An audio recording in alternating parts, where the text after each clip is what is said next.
Hey guys, it's Samara. Welcome back to German Made Easy for You. In today's video, I'm going to be sharing my experience of having Halloween party online. So without further ado, let's get started. Es war meine erste Halloween-Party mit meinen Freundinnen online im Zoom. Ich habe mich als ein Gespenster verkleidet.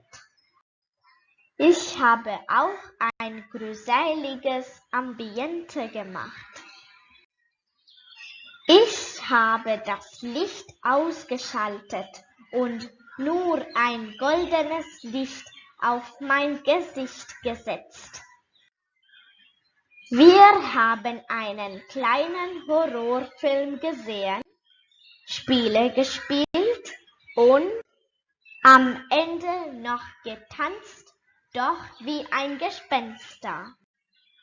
Ich hatte aber sehr viel Angst und darum konnte ich die ganze Nacht nicht schlafen. Ich habe schreckliche Albträume gehabt.